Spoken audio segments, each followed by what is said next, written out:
ये कौन सा दर्पण है? इस दर्पण का नाम है उत्तल दर्पण। इसकी खासियत है इस पे जो प्रकाश की किरण पड़ती है उनको बिखेर देता है, मतलब दूर दूर कर देता है, दूर दूर हटाता है, यानी जो दर्पण का केंद्र है उससे दूर की तरफ धकेल देता है। अब दूर की तरफ जब धकेल देगा तो प्रकाश की किरण आगे जाके कहीं नहीं मिलेगी, और नहीं मिलेगी तो वास्तविक प्रतिबिंब नहीं बनेगा। जब प्रकाश की किरण कहीं जाके मिलती है किसी बिंदु पर तो वहां वास्तविक प्रतिबिंब बनता है, यहाँ वास्तविक प्रतिबिंब बनेगा ही नहीं। अब तुम्हें विश्वास नहीं हो रहा तो देखो मैंने ये इससे कुछ दूरी पे ये मोमबत्ती रख ली। अब देखो ये सामने में कागज लेके आ रहा हूँ, कहीं कुछ बना, देखो सामने दिखाओ बेटा, देखो कहीं कोई चित्र बनना है इस पे? नहीं। दूर ले जा रहा हूँ, शायद यहाँ बने, नहीं बनना, नहीं बनना। अब तुम इधर आओ, यहाँ आके अंदर देखो, दिख रहा है?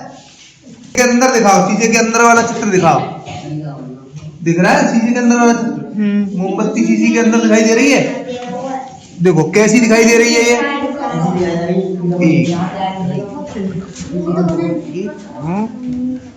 शीशे के अंदर मोमबत्ती दिखाई देगी, लेकिन कैसी दिखाई देगी? आप देख लो पहले, चलो दो दो लोग आओ, दो दो लोग देखो।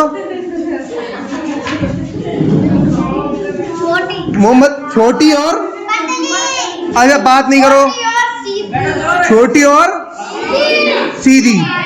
इसमें आपको कैसे कैसा चित्र दिखाई दे रहा था? सीधा और छोटा, और शीशे के भीतर, क्योंकि भाई शीशे के भीतर है और वो हमने कागज पे लाने की कोशिश की, कागज पे नहीं आया, स्क्रीन पे प्रतिबिंब हमें दिखाई नहीं दिया।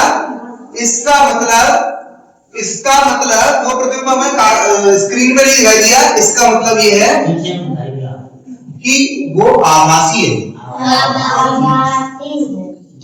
आभासी प्रतिबिंब है इसके अंदर। और वो कैसा है? सीधा और छोटा।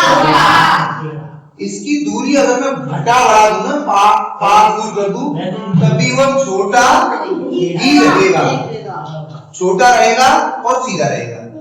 यानी आभासी प्रतिबिंब तो बनता है लेकिन आकार में छोटा। और जो अवतल दर्पण में बनता था वो कैसा था? आभासी और बड़ा, आभासी बनता था, सीधा बनता था और बड़ा बनता था। इसमें आभासी बनना है, सीधा बन रहा है और छोटा बनना है। तो अगर तुमसे कोई ये कहे कि मेरे पास एक दर्पण है जिसमें वस्तु का प्रतिबिंब छोटा और आभासी बन रहा है, तो वो कौन सा दर्पण होगा? छोटा और आभासी प्रतिबिंब बन रहा है तो कौन सा दर्पण होगा? उत्तल होगा, यही वाला। और अगर कोई कहे मेरे पास एक दर्पण है जिसमें वस्तु का प्रतिबिंब बड़ा और आभासी और सीधा बन रहा है, बड़ा आभासी और सीधा बन रहा है, तो कौन सा दर्पण होगा? अवतल। क्योंकि उत्तल दर्पण में बड़ा प्रतिबिंब बन ही नहीं सकता, उत्तल नहीं होगा तो कौन सा होगा? अवतल होगा, है ना? तो ये दर्पणों के बारे में तुम्हारा